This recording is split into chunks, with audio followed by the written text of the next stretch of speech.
Un père célibataire, concierge, jouait d'un violon cassé dans le hall à 2 heures du matin. Puis un critique musical s'est arrêté, les larmes aux yeux. Si tu veux hanter un endroit, apporte au moins quelque chose qui vaille la peine d'être écouté. La voix était chuchotée, à moitié rieuse, presque perdue dans le silence du marbre et de l'ombre. Mais Elias Ward ne l'a pas entendu. Il ne jouait pour personne. Il était 2h03 du matin. Le grand hall du Hawthorne Conservatory était vide, à l'exception de l'homme agenouillé à côté d'un chariot de concierge rouillé. Il portait un uniforme délavé dont les manches étaient retroussées juste au-dessus de ses avant-bras burinés. Un trousseau de clés tinta doucement à sa ceinture, tandis qu'il bougeait avec une efficacité acquise par la pratique jusqu'à ce que sa main cesse de planer au-dessus du manche de la serpillière. Au lieu de ça, Elias fouilla dans le chariot et en sortit un étui en cuir usé. Il hésita. Les néons au-dessus de lui clignotèrent une fois, projetant de longs reflets pâles sur le sol brillant. Dehors, derrière les baies vitrées, la ville était silencieuse et froide. Il ouvrit l'étui. Le violon à l'intérieur était abîmé, son vernis usé jusqu'au bois brut à certains endroits. L'un des accordeurs manquait. Les cordes n'étaient pas neuves, mais Elias le tenait avec la révérence d'un père berçant quelque chose qui avait autrefois vécu. Il glissa la mentonnière sous sa mâchoire et laissa l'archet flotter. Puis il joua. Le son n'était pas parfait, mais il était réel, brut, douloureux, fragile. Les premières notes ont vacillé, puis ont gagné en clarté à mesure que ses doigts se souvenaient du chemin. Une mélodie douce et envoûtante s'est élevée dans l'espace caverneux. Ce n'était pas un morceau célèbre, ni Bach, ni Vivaldi. C'était quelque chose de plus simple, quelque chose dont on se souvenait. Une berceuse. À mi-chemin du deuxième refrain, ses épaules ont tremblé, mais il n'a pas arrêté. Derrière la balustrade du balcon du deuxième étage, quelqu'un se tenait immobile.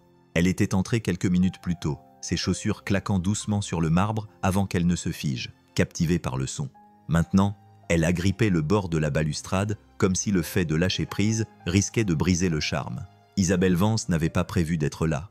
Elle avait quitté sa réunion avec le conseil d'administration du conservatoire il y a quelques heures, agitée, frustrée. Elle ne croyait pas aux fantômes, mais cette musique lui en donnait l'impression.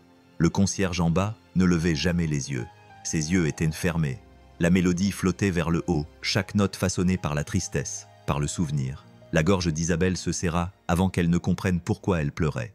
Pas de façon dramatique, pas avec des halètements ou des sanglots. Juste des larmes lentes, incrédules, qui tombent quand quelque chose se brise en toi de manière inattendue parce qu'un inconnu a osé jouer la vérité à voix haute. Elias atteignit la dernière note. Elle resta suspendue dans l'air comme un souffle sur une vitre froide. Puis le silence. Il baissa son archet, rangea son violon dans son étui et s'éloigna en boitant. Isabelle recula. Respiration superficielle, pouls irrégulier. Elle n'osa pas le suivre. Pas encore. Le lendemain matin, Elias se tenait à côté des distributeurs automatiques dans le couloir du personnel, regardant le café couler dans un gobelet en papier. Il avait l'air de ne pas avoir dormi. Il dormait rarement. « Morning Ward !» appela une voix au bout du couloir. C'était Félix, le concierge de l'immeuble. Bruyant, amical, naïf. Une autre nuit tranquille avec des balais fantômes et des boules de poussière. Elias a esquissé un petit sourire. La meilleure compagnie que j'ai eue depuis des années. Félix a gloussé. T'as de la chance. J'ai une douzaine de petits violonistes prodiges à l'étage qui m'empêchent de dormir jusqu'à minuit passé. Je te jure, l'un d'eux joue du Paganini avec un couperet à viande. Elias a pris son café et est parti.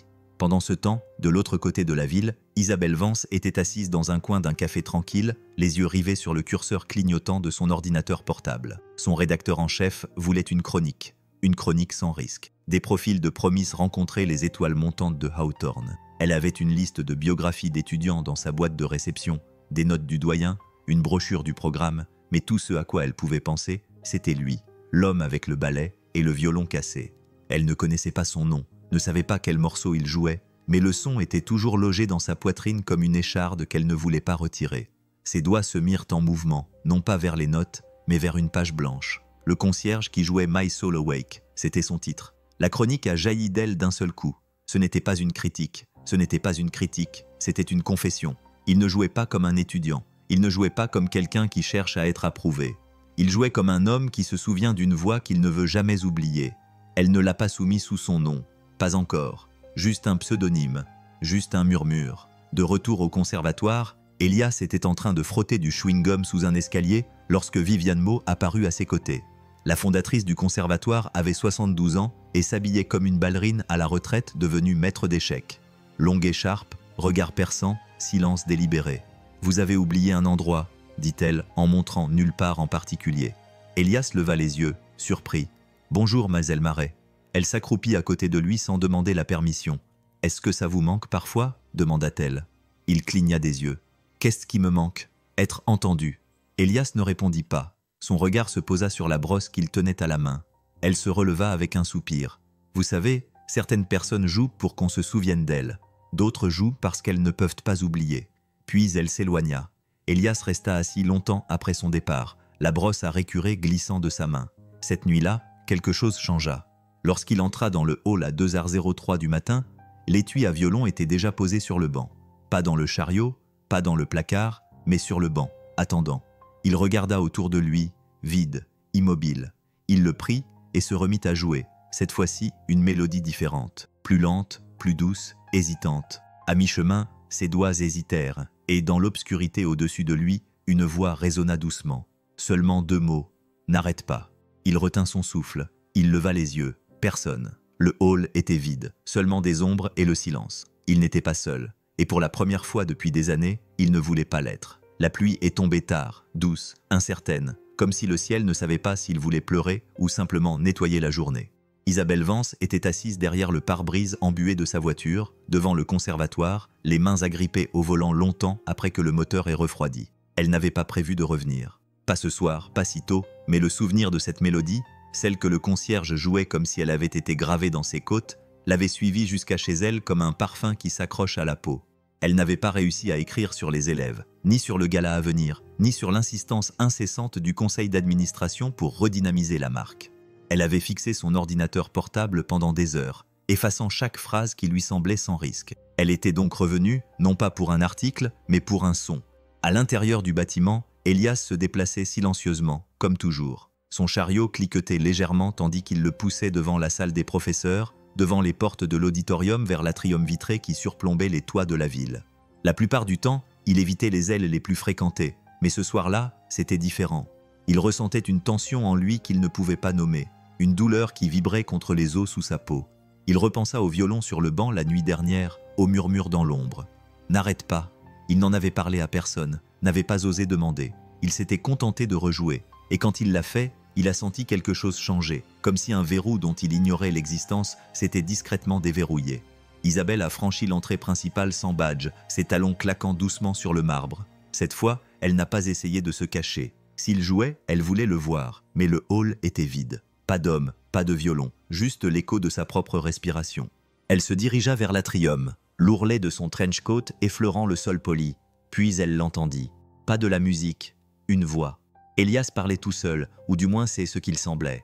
Il se tenait près de l'immense baie vitrée, le violon dans une main, l'archet pendu dans l'autre. Il ne jouait pas. Il regardait la pluie. « Je pensais que la musique pourrait la garder ici », murmura-t-il. « Comme si je jouais la bonne chanson, je pourrais peut-être la ramener pour une nuit de plus. » Isabelle se figea. Elle s'asseyait juste là, sur le tapis.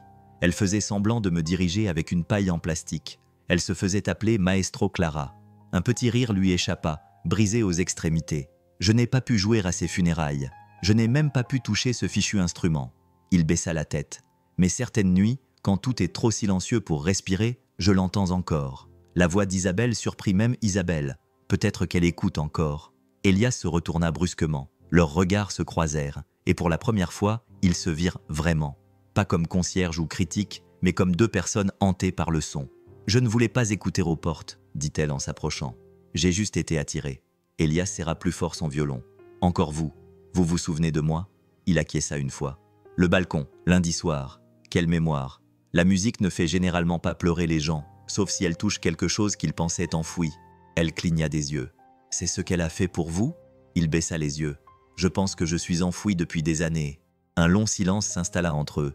Puis elle demanda doucement. « Qu'est-il arrivé à votre fille ?» Il serra la mâchoire. « C'est elle, ma fille. » Il ne donna pas plus de détails. Il n'en avait pas besoin. Le nom résonna comme du verre brisé dans une pièce silencieuse. « Je suis désolée, » dit-elle sincèrement. Elias hocha la tête en signe de remerciement. « Vous avez raison, ça l'a prise au dépourvu. »« Quoi ?» Il désigna subtilement son sac en cuir, son bloc-notes, son badge de journaliste et la façon dont elle observait les gens comme si elle collectionnait des éléments pour plus tard. « Les risques du métier, ta chronique, dit-il. Celle qui est anonyme. C'était toi. » Elle hésita. « Tu l'as lu ?» Je ne lis plus beaucoup d'habitude, mais quelqu'un l'a imprimé et l'a laissé dans mon casier. Un temps. Le casier de Clara, a-t-il ajouté, à peine audible. Quelque chose s'est serré dans sa poitrine. Je ne l'ai pas écrit pour me faire connaître, a-t-elle dit rapidement. Je n'ai même pas mis mon nom dessus. C'est comme ça que j'ai su que c'était vrai. Ils se sont assis l'un en face de l'autre dans le salon vide de l'atrium, les lumières de la ville brillant derrière eux comme un orchestre prêt à commencer. Elias posa le violon sur ses genoux. Isabelle examina les rayures sur le corps de l'instrument. « Tu l'as déjà réparé » demanda-t-elle. « J'ai essayé » répondit-il. « Mais certaines choses sont destinées à rester fissurées. Je jouais autrefois, admit-elle. Du piano, à Carnegie Prep, avec des trophées, des bourses, tout le tralala. » Il a haussé un sourcil. « Avant ? Oui. » Elle n'a pas répondu tout de suite. « Ma sœur, a-t-elle finalement dit, elle était meilleure que moi. Violoniste, brillante, courageuse. Elle a dégluti avec difficulté. Elle est morte sur scène, victime d'une crise d'épilepsie en plein concert. J'ai vu la scène depuis les coulisses. L'air s'est immobilisé. Après ça, je n'ai plus pu toucher les touches, a-t-elle continué. J'avais l'impression que la musique nous avait trahis. » Elias la regarda et pour la première fois, son visage n'était pas masqué. Juste honnête. « Toi et moi, dit-il lentement. On a tous les deux organisé des funérailles chaque fois qu'on a ouvert la bouche. » Elle laissa échapper un petit soupir. « Alors pourquoi tu continues à jouer ?» Il réfléchit à la question, puis répondit d'une voix à peine plus forte qu'un murmure. « Parce que si je ne joue pas, elle disparaît. » Ils restèrent assis en silence pendant quelques minutes. Pas de silence gênant, pas de silence forcé, juste un silence réel. Finalement, Isabelle se leva. « J'aimerais t'entendre jouer à nouveau, dit-elle. » Elias leva les yeux. « Pourquoi ? Parce que j'ai besoin de me souvenir de ce que l'on ressent lorsque quelque chose est vrai. » Il ne dit pas « oui », mais il ne dit pas non plus « non ». Elle considéra cela comme une réponse suffisante. Alors qu'elle s'éloignait, Elias reprit son violon et, derrière elle, la musique reprit. Pas parfaite, mais sincère, et pour la première fois depuis longtemps. Isabelle n'avait pas l'impression de fuir ses démons. Elle marchait vers quelque chose qui ressemblait beaucoup à la guérison. Elias n'est pas entré par la porte principale ce soir-là. Il est entré par le quai de chargement latéral, où la neige était moins épaisse et où la lumière était cassée. Ses bottes craquaient sur les grains de sel alors qu'il passait devant les poubelles et s'engageait dans le couloir comme une ombre se repliant sur elle-même. Ce soir-là, l'atmosphère semblait plus lourde. Il n'avait pas joué depuis 2 jours, pas depuis cette nuit avec Isabelle, pas depuis qu'il avait vu ses yeux s'adoucir dans la faible lumière de l'atrium, comme si sa tristesse avait fait écho à la sienne. Il ne savait pas quoi faire de ce genre de réflexion. Le vestiaire était vide, exactement comme il l'aimait. Une rangée de casiers gris cabossés, une ampoule qui clignotait au plafond et le bruit sourd d'un robinet qui n'avait pas cessé de fuir depuis octobre. Il ouvrit le casier Nougan 17. À l'intérieur, sur la paroi arrière recouverte de rubans adhésifs au coin jauni, se trouvait un dessin d'enfant réalisé au crayon sur du papier de construction décoloré, représentant un bonhomme filiforme tenant un violon à côté d'une petite fille aux cheveux blonds en bataille, tous deux debout sous un arc-en-ciel tordu. Au-dessus d'eux, en lettres majuscules soignées, était écrit « Moi et papa, on chante même quand il pleut ». Clara Elias le fixait comme un homme pourrait fixer l'océan, sachant que s'il s'approchait davantage, il serait aspiré. Il s'assit sur le banc, les coudes sur les genoux, les mains serrées si fort qu'elles tremblaient. Parfois, le chagrin ne criait pas. Parfois, il s'asseyait simplement à côté de vous dans une pièce et attendait que vous parliez le premier. Vivien Marais entra sans frapper. Elle ne le faisait jamais. « Toujours là, monsieur Ward », dit-elle doucement. Plus une observation qu'une salutation. Elias ne leva pas les yeux. « Ça dépend de ce que tu entends par « là ». Vivien s'approcha. « J'ai entendu dire que tu avais encore joué. » Il acquiesça silencieusement. « Elle t'a entendu aussi. » Il se retourna, mais Vivien ne répondit pas. Au lieu de ça, elle s'appuya contre le casier à côté du sien. « Je vous ai vu une fois, dit-elle avant tout ça. Vous jouiez lors d'une collecte de fonds pour un hôpital. Clara avait environ 5 ans. Elle n'arrêtait pas de tirer sur votre manche entre 2 phrases pour attirer votre attention. » Elias esquissa un léger sourire. « Elle voulait que je joue Twinkle au milieu de Bach. Elle se fichait de Bach.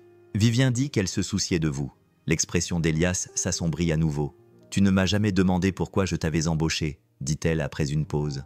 Un homme formé à Juilliard qui nettoie les plinths. J'aurais pu embaucher 10 autres personnes. Je ne voulais pas de faveur. Tu n'en as pas obtenu, dit-elle.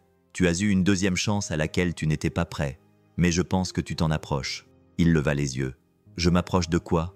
De te pardonner. » Isabelle se tenait dans la bibliothèque musicale, feuilletant de vieux programmes de concert qu'elle ne lisait pas vraiment. Son téléphone vibra à côté d'elle. Un SMS de son éditeur. Où en es-tu avec les profils du conservatoire? Tu as 2 jours de retard. J'ai besoin du prochain article aujourd'hui. Elle le mit en mode silencieux.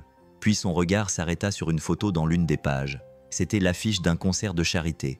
Hawthorne Winter Gala avec Elias Ward au violon. La date, il y a 6 ans. Le même nom, le même visage, mais avec un sourire libéré. Il tenait dans ses bras une petite fille dont les boucles blondes ressemblaient à des rayons de soleil. Clara. Les doigts d'Isabelle flottaient au-dessus de l'image. Puis elle murmura pour elle-même « Tu n'as pas toujours été un fantôme ». Plus tard dans la soirée, Elias entra dans l'atrium. Les lumières étaient tamisées. Il n'avait pas apporté son violon. Mais sur le banc, exactement là où il l'avait laissé auparavant, se trouvait une petite enveloppe. Sans nom. Il la prit.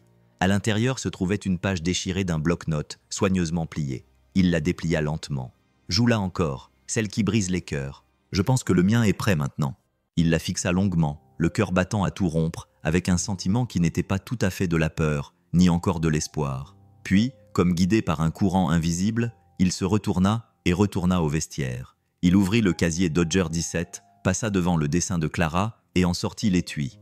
Il le porta comme une prière jusqu'à l'atrium, et cette fois, lorsqu'il joua, il ne ferma pas les yeux. Isabelle l'entendit depuis le couloir. Elle n'entra pas, pas encore. Elle s'appuya contre le mur, la main posée sur sa poitrine comme pour empêcher son cœur de se briser en deux. La mélodie était différente cette fois-ci, plus riche, plus forte, toujours aussi poignante, mais avec un courage tranquille sous chaque note. Il ne joue plus juste pour elle, réalisa-t-elle. Il joue pour être entendu. Après la dernière note, Elias baissa lentement son archet. Et alors, il la vit debout dans le couloir, derrière les portes vitrées, les bras croisés, les cheveux humides à cause de la neige. « Tu es revenu », dit-il d'une voix calme. « Je ne suis jamais parti », répondit-elle. « Je ne savais juste pas où m'asseoir. » Il ouvrit la porte et la laissa entrer. Ils s'assirent côte à côte sur le banc de l'atrium. Aucun des deux ne parla pendant un long moment. Puis Isabelle demanda « Clara t'a-t-elle déjà entendu jouer cette chanson ?»« Non », répondit Elias. « Je l'ai écrite la nuit après sa mort. Je n'ai pas pu la jouer jusqu'à maintenant. » Elle hocha la tête. « Alors peut-être qu'elle l'entend maintenant. » Elias regarda ses yeux, rouges mais clairs. « Je l'espère, dit-il, parce que pour la première fois, je ne joue pas pour me souvenir d'elle. » Il fit une pause. « Je joue pour qu'elle sache que je suis toujours en train de devenir l'homme qu'elle croyait que j'étais. » Isabelle eut le souffle coupé. Et à ce moment-là, sans qu'une seule larme ne coule, ils étaient tous les deux assis dans un chagrin si partagé qu'il ne ressemblait plus à de la tristesse. C'était comme quelque chose de sacré. Le problème avec le chagrin, c'est que si on ne l'exprime pas, il commence à s'exprimer à notre place. Dans le cas d'Elias Ward, il s'exprimait à travers un ballet. Chaque matin, au Hawthorne Conservatory, tandis que les étudiants en uniformes impeccables passaient devant lui avec leurs violons et leurs étuis de violoncelle sans le regarder dans les yeux, Elias poussait son ballet comme un prêtre, balançant l'encens lentement, délibérément, avec une sorte de révérence que personne ne comprenait, personne sauf elle. Isabelle Vance se tenait juste derrière les portes vitrées du studio principal, les bras croisés, regardant Elias balayer le couloir en marbre avec la même concentration qu'il mettait à manier son archet de violon. Elle n'avait pas prévu de revenir 3 jours de suite, mais elle était là, encore une fois, attirée par un homme qui ne parlait que quand c'était important et jouait de la musique comme si c'était un langage que le monde avait oublié. « Tu sais, dit-elle, le surprenant légèrement, tu balayes les sols comme tu joues, comme si cela pouvait sauver quelqu'un. » Elias ne s'arrêta pas. Parfois, c'est le cas. Elle pencha la tête. « Sauver qui ?» Il leva les yeux et croisa son regard. « Moi. » Cette franchise la frappa comme une pierre dans la poitrine. « Tu as déjà eu l'impression que le monde t'avait donné une partition pour une vie que tu n'avais pas choisi de jouer ?» demanda-t-elle. Elias s'appuya sur le manche du balai. « Tous les jours depuis qu'elle est morte. » Isabelle hocha la tête. « Pour moi, c'était le jour où ma sœur s'est effondrée sur scène. » Elle s'approcha. Éléanore était tout ce que je n'osais pas être. Bruyante, brillante, et puis le silence. Elias ne dit rien. « Tu sais ce qui était le pire ?» continua Isabelle. « Je n'ai pas pleuré. Pas à l'enterrement.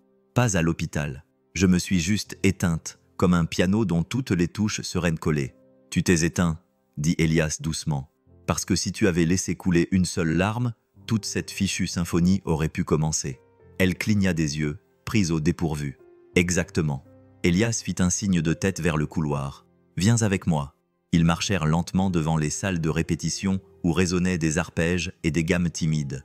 Les étudiants passaient à côté d'eux sans les remarquer. 2 fantômes dans un temple de la musique. « Tu joues toujours ?» demanda Elias. Isabelle secoua la tête. « Je n'ai pas touché un piano depuis 10 ans. » « Pourquoi ?» Elle hésita. « Parce que chaque fois que je m'asseyais, je l'entendais. » Il la regarda et elle soupira. « Maintenant, je pense que je veux peut-être l'entendre à nouveau, mais pas seul. » Ils arrivèrent au bout du couloir où l'ancienne chapelle avait été transformée en espace de stockage. Elias s'arrêta devant une double porte et sortit une clé. « Viens, dit-il, je veux te montrer quelque chose. » À l'intérieur, c'était le bazar. Des chaises poussiéreuses, des pupitres cassés, des caisses portant la mention « ne pas utiliser ». Mais dans le coin au fond, il y avait quelque chose d'inattendu. Un piano à queue. Ses pieds étaient rayés, ses touches légèrement jaunies. « Tu as gardé ça ici ?» demanda-t-elle. « C'était le préféré de Clara », répondit-il. Il disait qu'il avait un son plus chaud, comme s'il se souvenait des gens.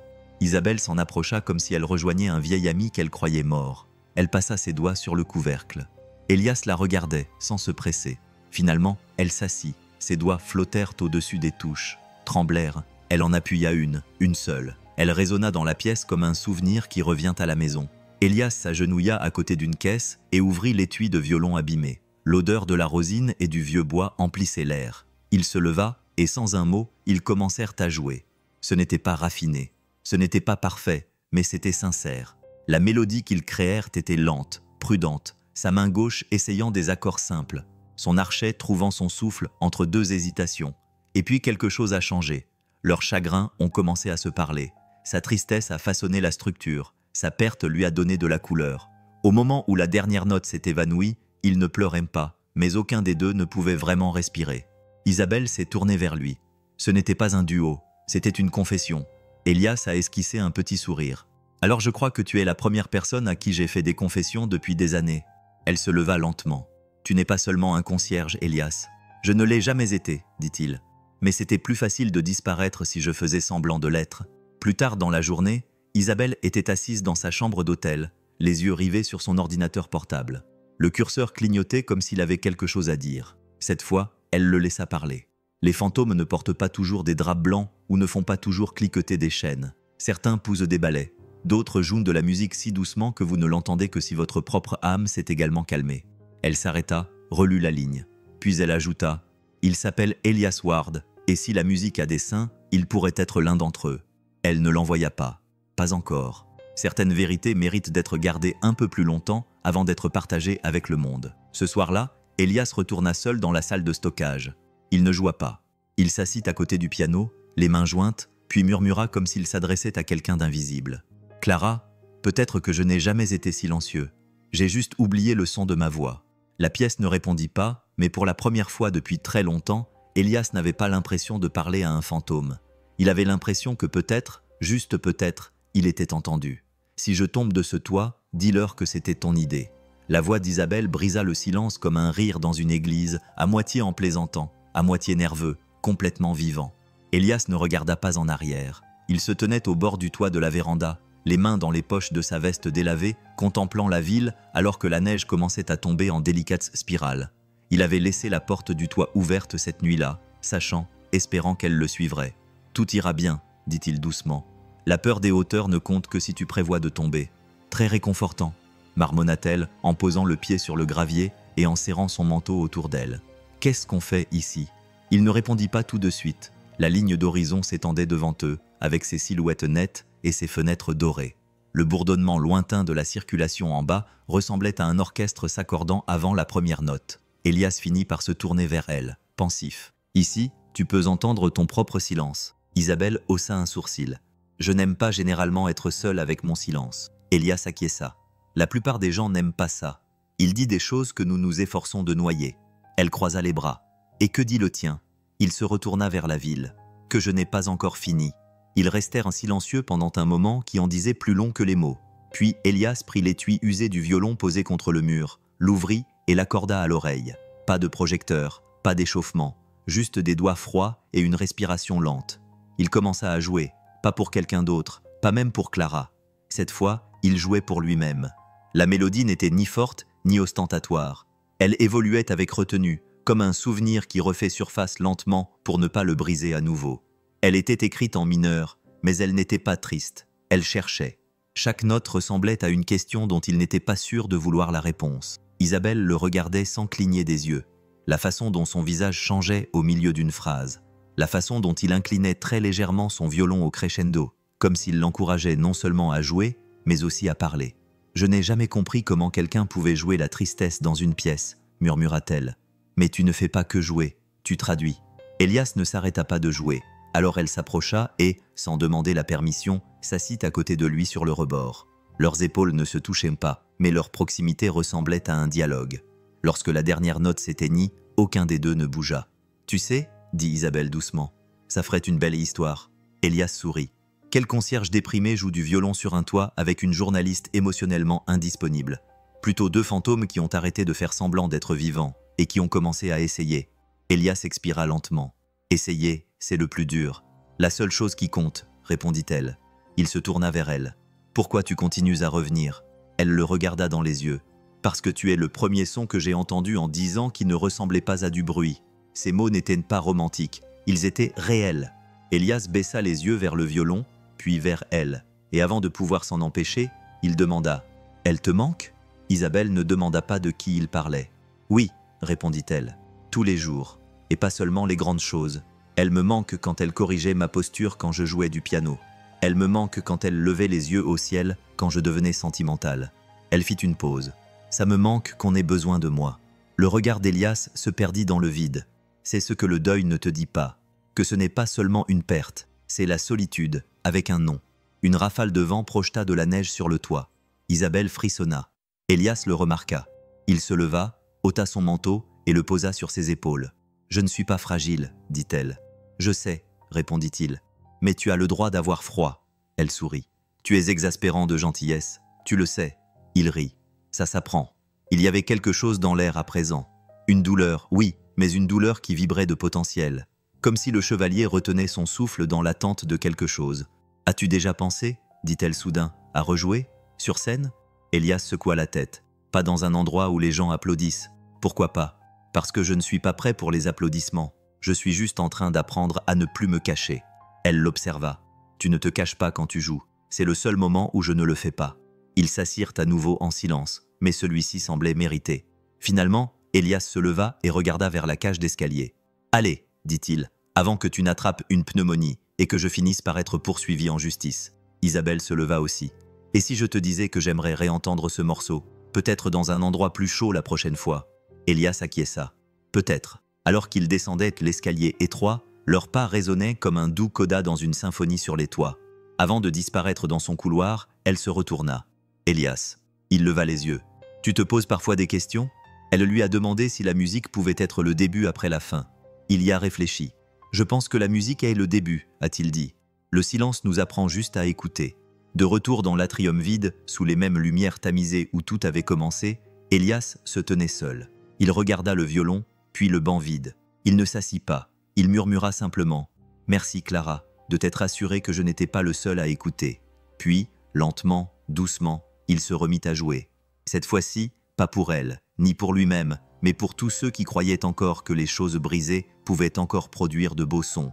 La neige s'était transformée en sommeil au matin, rude, humide, indécise. Elle tapait contre les fenêtres de la véranda comme des doigts trop impatients pour frapper.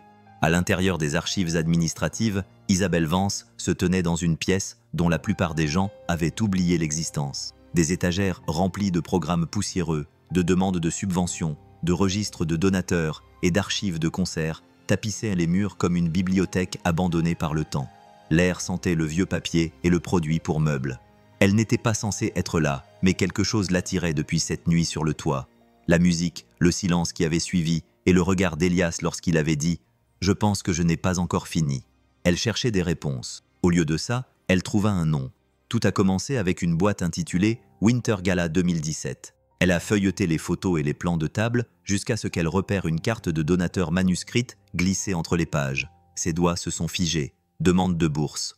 Ward Clara, 5 ans, fille d'Elias Ward. Talent, développement précoce du violon.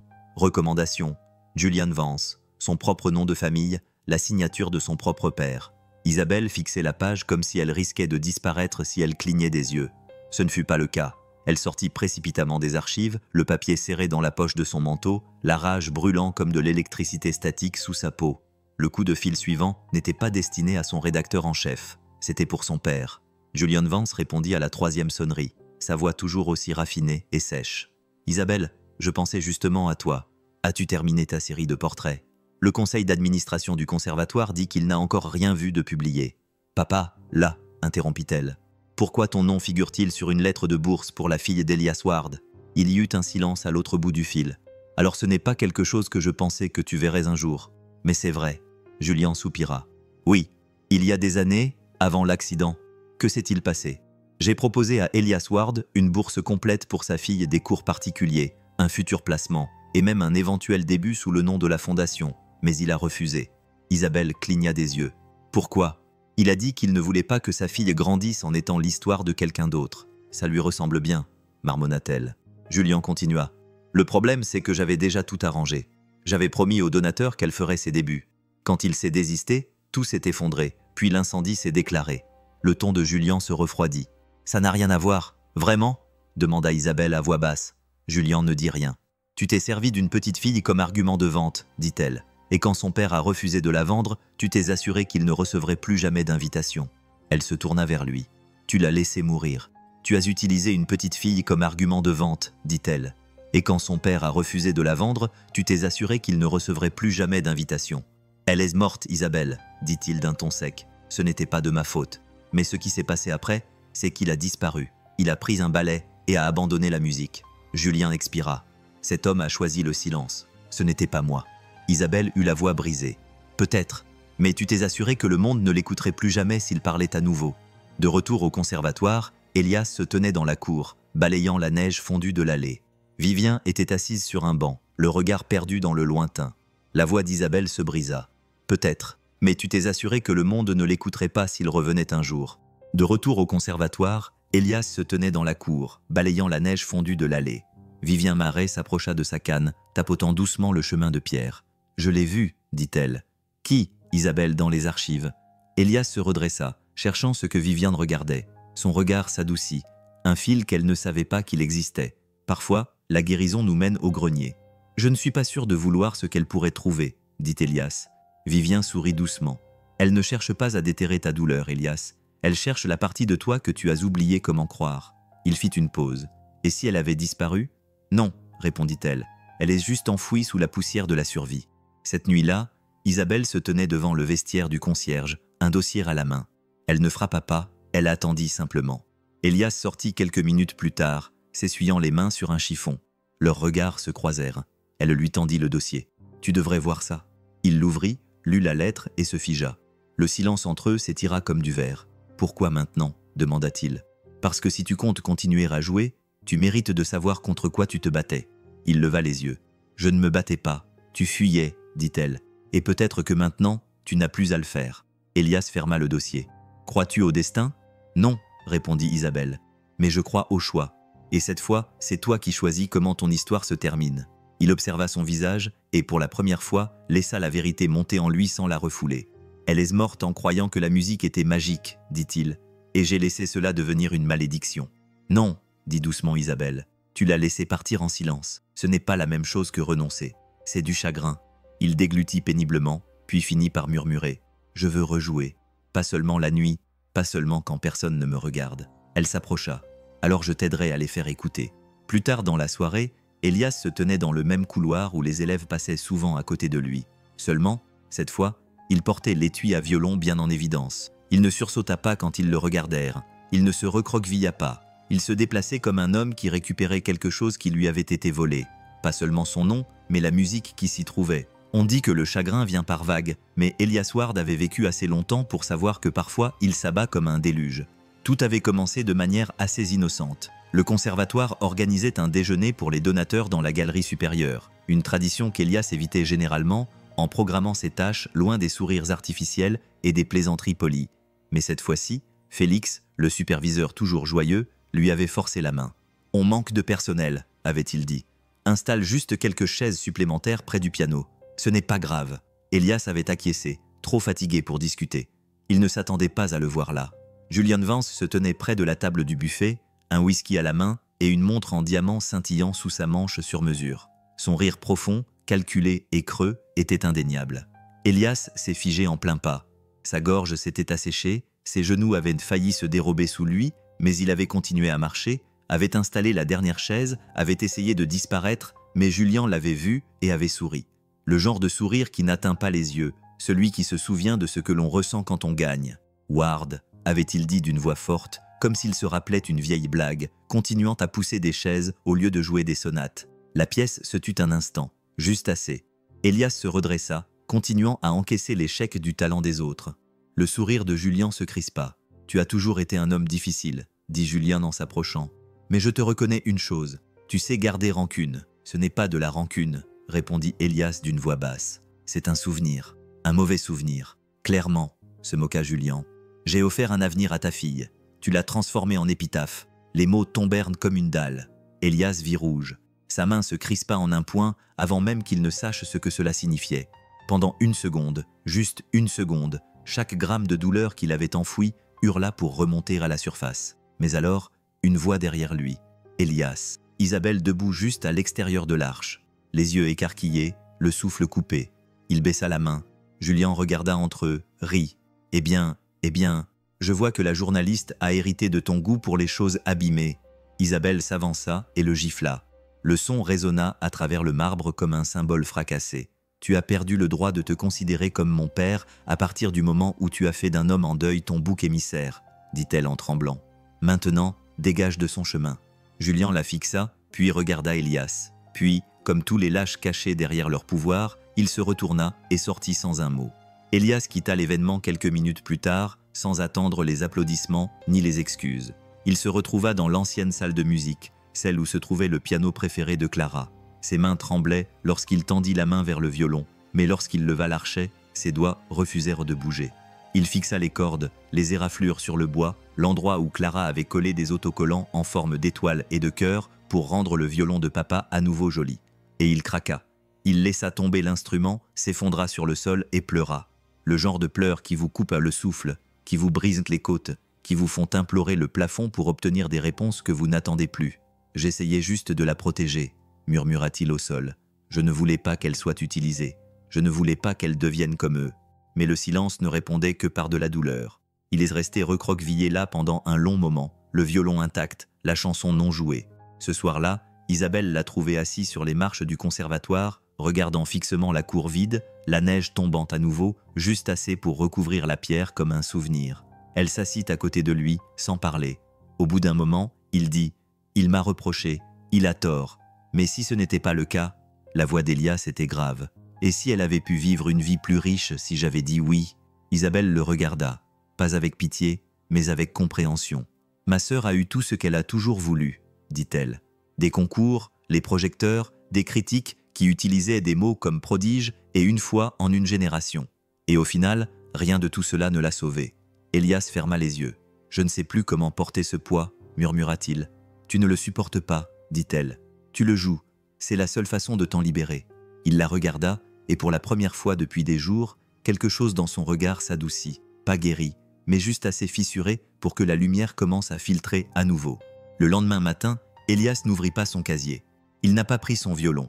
Il est allé travailler, à nettoyer en silence, à saluer Félix d'un signe de tête, à réparer un carreau fissuré à l'extérieur de la salle de récital, et à la fin de la journée, il est rentré chez lui seul.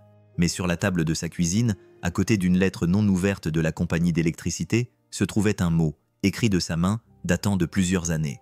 On pouvait y lire « Si tu arrêtes de jouer, elle disparaîtra ».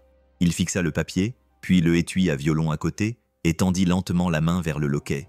Elias ne croyait pas au signe, plus maintenant. Mais au moment où ses doigts touchèrent le bord de cette vieille lettre, froissée et jaunie, cachée derrière une doublure dans le casier qu'il ouvrait tous les jours depuis des années, quelque chose dans l'air changea. L'enveloppe était adressée de la main de Clara, une écriture minuscule et bouclée qui portait encore l'innocence de l'enfance, mais qui commençait à atteindre la maturité. Elle l'avait cachée là où elle savait qu'il la trouverait.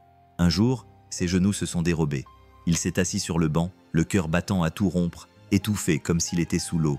Il l'a ouverte avec des doigts tremblants. « Cher papa, je sais que tu trouveras cette lettre après mon départ. Pas mon départ. Mon départ.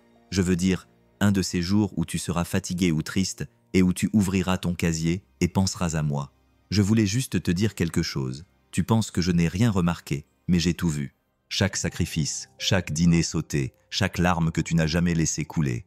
Je sais que tu as abandonné la scène pour moi. Tu as tout abandonné. Mais tu dois arrêter d'abandonner maintenant, car si tu arrêtes de jouer, alors je disparais. Le reste était maculé de ce qu'il supposait être ses larmes, ou peut-être les siennes.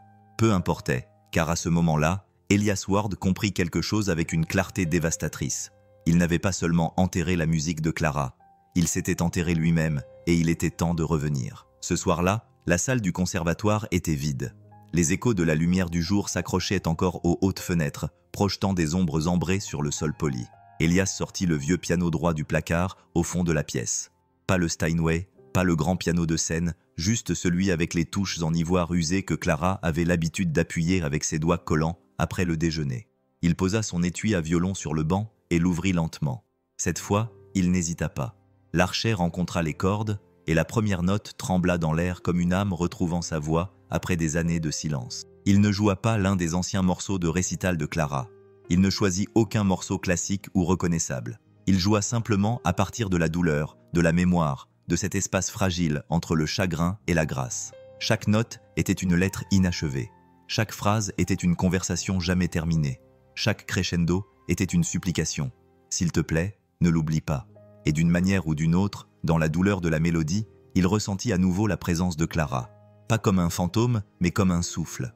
À l'extérieur de la salle, quelqu'un écoutait. Isabelle n'avait pas l'intention de venir. Elle s'était dit qu'elle devait déposer un dossier à Félix. C'était son excuse. Mais la vérité était plus simple. Elias lui manquait. Pas de manière évidente, pas avec des fleurs et des papillons. Il lui manquait la façon dont il regardait un pupitre comme s'il contenait la réponse à l'univers. Il lui manquait sa façon d'écouter plus qu'il ne parlait, et elle regrettait la douleur de son silence parce qu'il correspondait au sien. Alors, quand elle entendit la musique s'échapper des portes du conservatoire, elle se figea. Le son était brut, beau, imparfait, humain. Elle appuya sa paume contre la vitre et pleura. Le lendemain, Elias laissa un mot plié sur le bureau de Félix. « J'aimerais soumettre une composition pour le concert de printemps des étudiants. » Félix le lut 3 fois, cligna des yeux, regarda vers le couloir où Elias venait de disparaître discrètement. Puis il sourit et murmura « Il était temps ». Les semaines passèrent dans un silence studieux. Elias écrivait, réécrivait, barrait des portées entières pour les reconstruire avec la patience obstinée d'un homme qui recoude une blessure de l'intérieur. Isabelle observait à une distance respectueuse. Parfois, elle lui apportait du café sans rien demander. D'autres fois, elle s'asseyait à côté de lui au piano de la salle de répétition, laissant ses doigts danser à côté des siens en silence. Un soir, elle a rompu le silence. « Tu sais, j'ai passé tellement de temps à rechercher la perfection dans la musique des autres que j'ai oublié à quel point la beauté est imparfaite. » Elias jeta un coup d'œil sur le côté. Peut-être que la perfection n'a jamais été le but. Alors quel est-il? Il hésita, puis dit doucement « Être entendu. Vraiment entendu ?» Elle acquiesça. « Je t'entends. » Ces 3 mots prononcés sans attente ni condition l'ont touchée plus profondément qu'elle ne le pensait. Le soir du concert de printemps, Elias ne portait pas de smoking. Il portait son uniforme de concierge. Les manches propres et repassées étaient retroussées. Il se tenait dans les coulisses, tenant le violon comme s'il était à nouveau vivant entre ses mains. Isabelle s'approcha, tenant une petite boîte en velours. « Clara aurait voulu que tu aies ça. » À l'intérieur, il y avait une broche, une petite clé en argent poli, jusqu'à briller doucement. Elias cligna rapidement des yeux. « Elle te l'a offerte après ton premier service de nettoyage ici, » dit-elle. « S'il ne voit pas la musique en toi, alors elle le ferait. » Il l'épingla à son col sans un mot. Puis il monta sur scène. La salle se tut. Il n'y avait ni fanfare, ni annonce. Juste un homme, un violon et le silence de l'attente. Puis il joua. Le morceau s'appelait « Les notes que nous laissons derrière nous ». Il n'était pas compliqué, mais sincère. Il contenait de la tristesse, mais sans s'y noyer. Elle renfermait des souvenirs mais tendait vers demain. Et quelque part entre les ponts et la chute de chaque mesure, il y avait du pardon. Il a terminé, et pendant un moment, personne n'a bougé. Puis la première personne s'est levée, puis une autre, jusqu'à ce que toute la salle soit debout, non pas pour son talent, mais pour son courage. Dans les coulisses, Elias était assis seul, essuyant le pont du violon. Isabelle est apparue à côté de lui. Il a levé les yeux. Elle aurait ri de toutes les fausses notes. Elle aurait dansé quand même, a dit Isabelle, assise à côté de lui. Ils sont restés sans parler pendant un moment. Puis Elias s'est tourné vers elle. « Tu penses parfois que la musique ne guérit pas ? Je pense que… » a-t-elle commencé, puis elle s'est interrompue. « Je pense que guérir, ce n'est pas effacer la douleur. Il s'agit de la transformer en quelque chose qui peut être partagé. » Il la regarda dans les yeux qui avaient trop vu et qui choisissaient quand même la douceur. Et il dit « Reste ». Elle ne demanda pas pour combien de temps. Elle lui prit juste la main. La grande salle du conservatoire n'avait pas connu une telle effervescence depuis des années. Les sièges en velours étaient remplis rangée après rangée. Les lustres bourdonnaient d'une lumière dorée, projetant leur douce lueur sur le public, les mécènes, les critiques, les étudiants, les sceptiques. Sur scène, un grand Steinway attendait silencieusement, son couvercle relevé comme une question. Un seul projecteur était suspendu au-dessus, encore éteint, et quelque part dans les coulisses, un homme qui avait l'habitude de nettoyer ce même sol stabilisait ses mains qui n'avaient pas touché un violon depuis des semaines. Vivian se tenait près des coulisses, le cœur battant sous son foulard à motif cachemire. « Ne me laisse pas en plan, Elias », murmura-t-elle à personne en particulier. Un silence s'installa. Les lumières de la salle s'éteignirent. Le maître de cérémonie prit le micro. « Mesdames et messieurs, avant de conclure notre spectacle, la faculté aimerait vous présenter quelque chose d'inattendu. » Une vague de murmures parcourut la salle. Depuis l'extrême droite de la scène, sans fanfare, Elias Ward entra dans la lumière. Il semblait plus petit que prévu. Pas frêle, juste réel. Pas de smoking, pas de chaussures cirées, juste une simple chemise noire aux manches retroussées et un violon réparé à la main. Le projecteur le trouva. Le silence aussi. Quelque part dans la deuxième rangée, une jeune fille murmura « Ce n'est pas le concierge ?» Une autre répondit « Chut, c'est lui, celui de l'article. » Elias ne dit rien. Il se contenta d'ajuster le violon sous son menton, et pendant un instant, tout le monde retint son souffle. Tout était immobile. Puis vint la première note, douce, brute, imparfaite, mais vivante. Puis un autre son, une deuxième voix qui ne venait pas du violon. De l'autre côté de la scène, Isabelle Vance est apparue dans une longue robe bleu marine. Ses mains ont plané au-dessus du Steinway, incertaines. Des halètements ont résonné. Certains l'ont reconnu tout de suite. D'autres ont juste senti la tension de quelqu'un qui récupère quelque chose qu'il avait perdu. Elle n'a pas regardé Elias, mais elle n'en avait pas besoin. Il a hoché la tête une fois, comme pour dire « maintenant ». Ensemble, ils ont commencé. Un simple duo poignant. Pas tape à l'œil, pas rapide, juste honnête. Les notes se superposaient comme des souvenirs. Une voix rejoignant l'autre. Ancrage. Son piano enveloppait sa mélodie comme des bras entourant un enfant. Quelque part au fond, Vivian agrippait le bord du rideau, déjà en train de se détacher. La salle a disparu. Le monde s'est réduit à 2 personnes sur scène, 2 âmes qui avaient tout perdu et se retrouvaient dans la musique. Au milieu du morceau, Elias a fermé les yeux et a vu Clara, non pas dans la fumée, ni dans les cendres, mais dans la lumière. Elle était assise en tailleur sur le parquet de leur ancien appartement, berçant son jouet violon, se balançant au rythme de son jeu. Ses lèvres bougeaient avec des mots que lui seul pouvait entendre. « Joue pour eux, papa. Pas parce que tu dois le faire, mais parce que tu peux le faire. » Il ne manqua aucune note. Isabelle, quant à elle, gardait son regard fixé sur les touches, mais son esprit était avec sa sœur. La dernière performance d'Eleanor s'était terminée dans le chaos. Isabelle n'avait plus touché un piano depuis, mais maintenant elle sentait Eleanor dans les pauses, dans les silences, dans chaque doux de Sando, et pour la première fois depuis des années, le chagrin ne l'écrasait plus. Il s'était dissipé. Lorsque la dernière note s'évanouit dans l'air, aucune des deux ne bougea. Un silence complet et sacré envahit la pièce, puis des applaudissements tonitruants se levèrent. Une vague sonore qui s'écrasait et se relevait comme la mer. Certains pleuraient, d'autres restèrent debout, les mains tremblantes. Une femme au premier rang murmura à son mari « Je ne sais pas ce que je viens d'entendre, mais je l'ai ressenti. » Dans les coulisses, Julian Vance restait figé derrière le rideau. Il était venu voir le spectacle dans l'espoir de se réjouir de l'absence d'Elias. Au lieu de ça, il a été témoin de quelque chose qu'aucune somme d'argent n'aurait pu orchestrer. Sa fille, rayonnante, jouait par amour, et non pour perpétuer un héritage. Et l'homme qu'il avait autrefois méprisé captivait la foule sans dire un mot.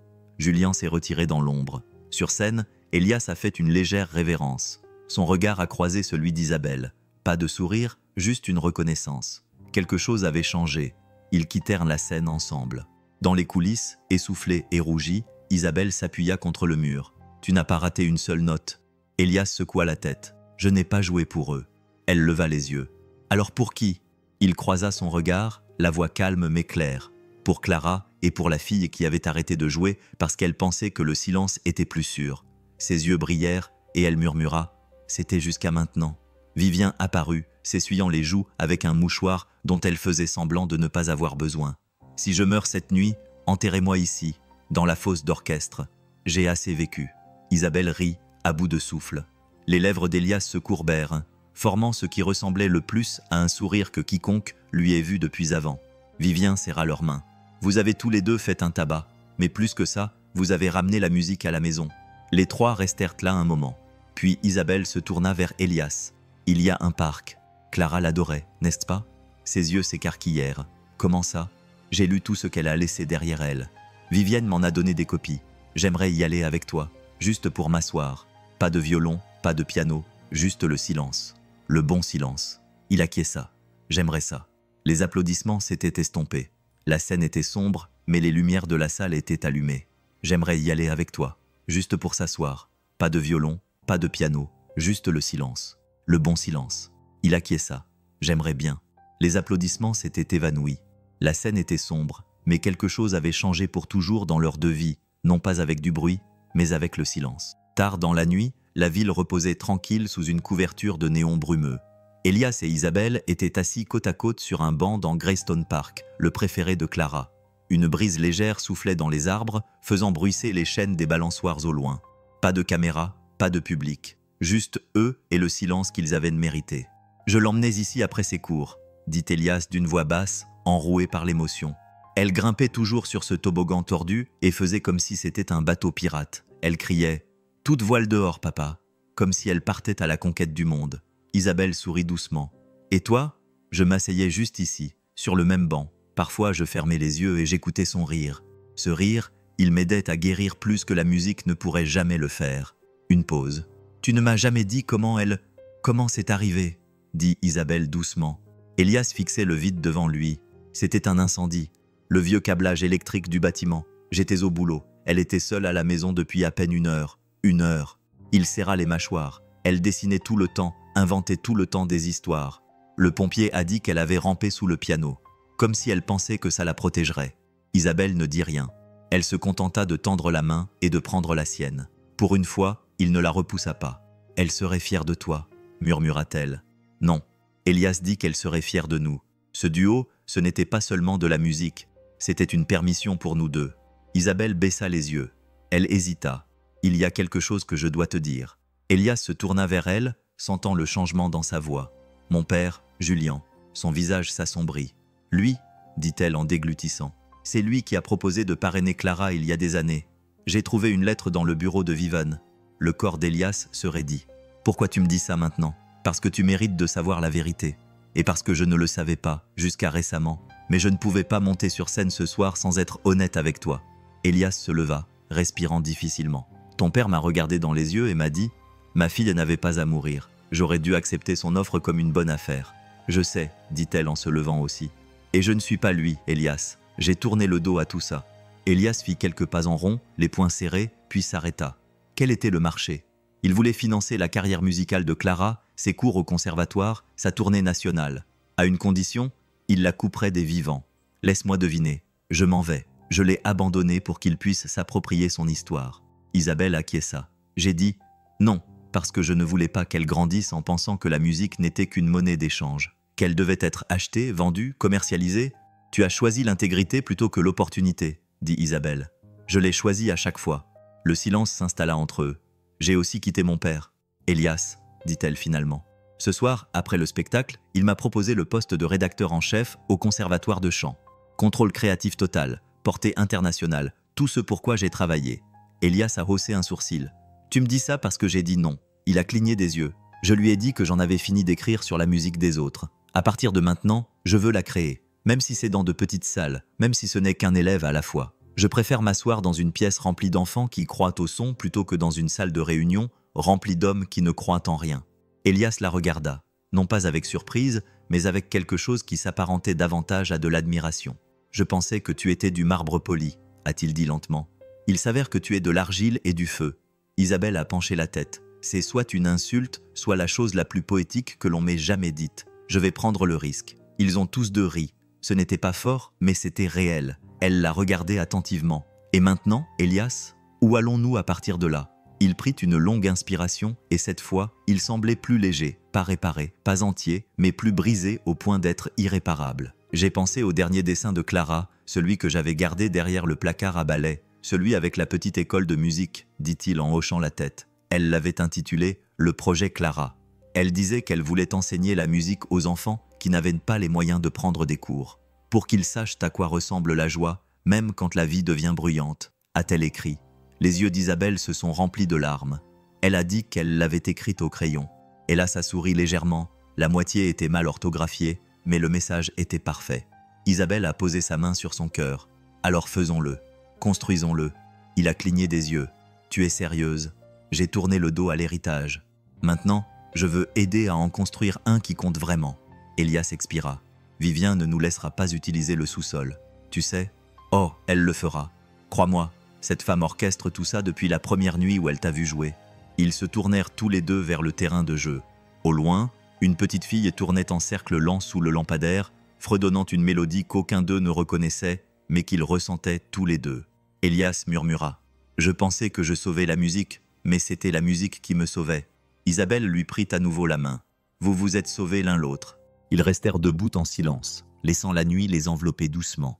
Tout n'avait pas été dit, tout n'avait pas été guéri. Mais pour la première fois, ils ne fuyaient pas. Ils restaient, choisissant ensemble. 6 mois plus tard, le sous-sol du Westridge Conservatory n'avait pas l'air très impressionnant vu de l'extérieur. Les mêmes murs de briques ébréchés et les mêmes fenêtres poussiéreuses, mais à l'intérieur, c'était devenu quelque chose de complètement différent.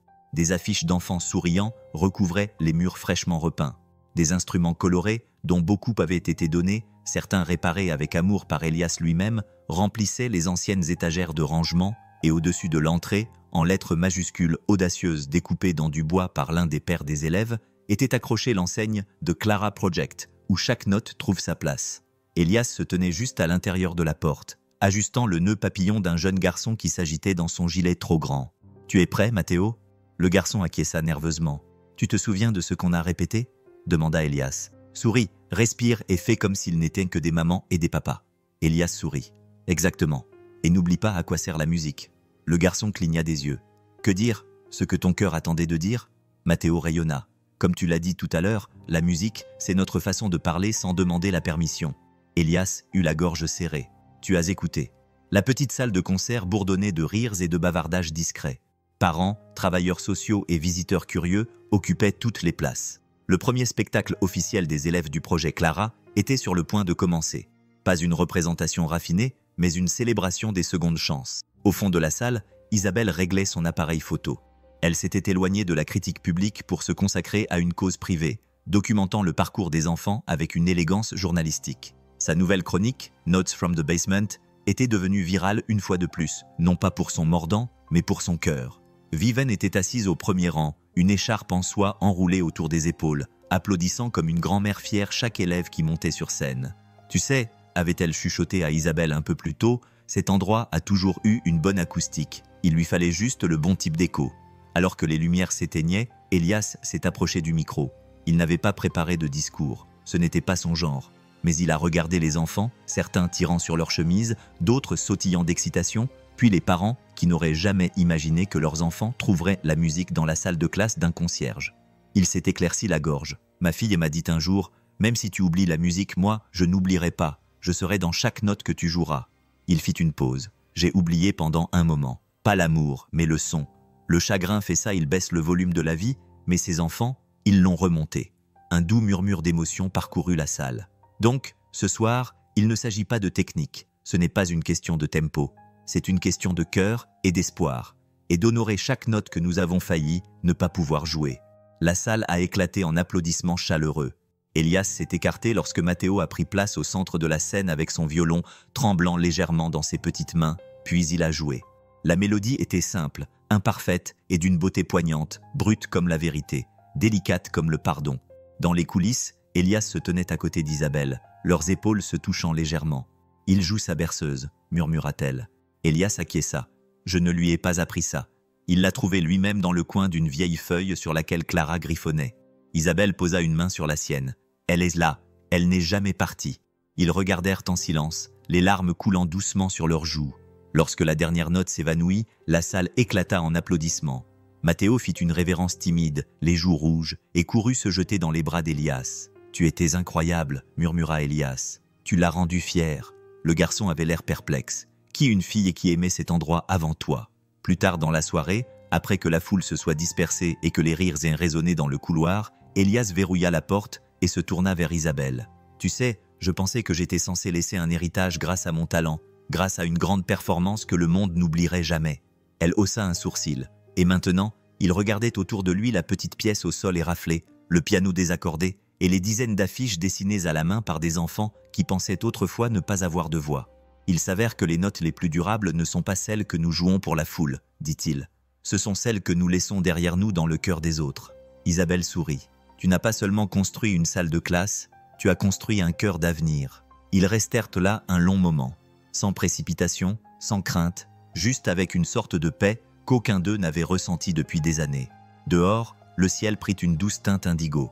Quelques enfants traînaient près du banc dans le parc de l'autre côté de la rue, partageant leurs écouteurs et fredonnant une chanson dont ils ne connaissaient pas le titre. L'une des filles, âgée d'à peine 10 ans, se tourna vers Elias alors qu'Isabelle et lui sortaient. « Monsieur Ward » dit-il en se retournant. « Oui, j'ai aimé la chanson de ce garçon. Je veux chanter comme lui. » Elias sourit gentiment, puis jeta un coup d'œil à la fresque qu'ils avaient peinte ensemble, un portrait de Clara tenant un violon, les yeux pleins de malice et de lumière. Il regarda à nouveau la fillette et dit simplement « Tu le fais ». Le vent se leva, emportant avec lui une partition froissée qui flotta sur le trottoir avant de se poser aux pieds d'Elias. Il la ramassa et la retourna. Au crayon, à peine lisible, sous les traces du temps, étaient écrits les mots « Continue à jouer. Papa, avec tout mon amour, Clara ». Isabelle lui prit la main, et alors qu'ils marchaient dans la lumière du soir, non pas pour s'éloigner du passé, mais pour aller vers quelque chose de nouveau, la musique les suivait, non pas sous forme de son, mais comme une promesse. Et c'est peut-être la vérité dont on tous avons besoin de nous souvenir. Même après que la musique s'est éteinte, même après les adieux, le chagrin et le silence, ce qu'on laisse derrière nous peut encore résonner dans la vie de quelqu'un d'autre. Maintenant, j'aimerais avoir votre avis. Où dans le monde regardez-vous cette vidéo? Indiquez votre ville ou votre pays dans les commentaires. Voyons jusqu'où cette histoire a voyagé. Et si cette histoire t'a touché, même un tout petit peu, dis-nous quelle partie t'a le plus ému. Quelle note restera gravée dans ta mémoire? Si tu ne l'as pas encore fait, n'oublie pas de t'abonner à la chaîne Spirituelles Histoires pour découvrir d'autres histoires comme celle-ci. Des histoires de guérison, d'espoir, de héros inattendus et de seconde chance. On vient juste de commencer et tu fais maintenant partie de cette aventure. Du fond du cœur, merci d'être là. Merci de nous écouter et de vous souvenir. Ce ne sont pas toujours les voix les plus fortes qui changent le monde. Parfois, ce sont les plus discrètes qui laissent les plus belles notes derrière elles.